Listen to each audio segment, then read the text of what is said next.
వంటలకు ఇంతకంటే స్వచ్ఛమైన గానుగ నూనె మరెక్కడా దొరకదు. SRV naturals.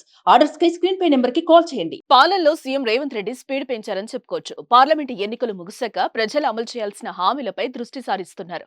ప్రధానంగా రుణమాఫీ హామీ ప్రతిష్టాత్మకంగా తీసుకుని దాన్ని ఆగస్టు 15 లోగా అమలు చేసేందుకు కసరత్తు చేస్తున్నారు. అధికారులతో సమావేశాలు నిర్వహించి మాఫీకి మార్గాలను అన్వేషిస్తున్నారు. అలాగే తెలంగాణ ప్రజలు ఆశగా ఎదురుచూస్తున్న మరో పథకం కళ్యాణ లక్ష్మి.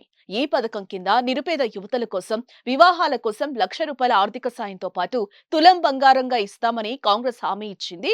కళ్యాణ లక్ష్మి షాదీ ముబారక్ పథకం కింద లబ్ధిదారులకు గత ప్రభుత్వం ఇచ్చిన ₹1,00,000తో పాటు తులం బంగారం కూడా ఇస్తామని చెప్పింది. అయితే చెప్పినట్టుగా 100 రోజుల్లోపు ఈ హామీ అమలు చేయకపోవడంతో విమర్శలొచ్చాయి.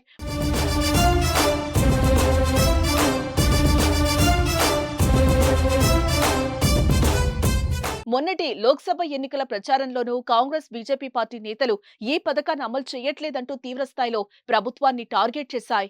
దీంతో ఈ పథకాన్ని అమలు చేయటాన్ని సవాల్గా తీసుకున్న సీఎం రేవంత్ రెడ్డి తాజాగా నిధులు విడుదల చేశారు.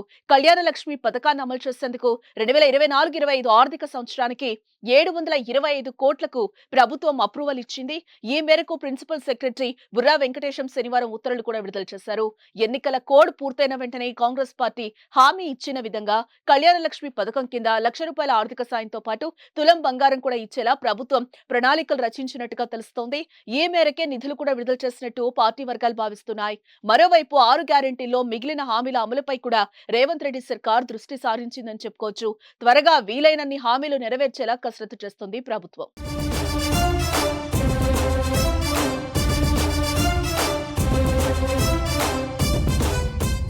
సుమన్ టీవీలో మీ పర్సనల్ అండ్ బిజినెస్ ప్రమోషన్స్ కోసం కింది నెంబర్కి కాంటాక్ట్ చేయండి.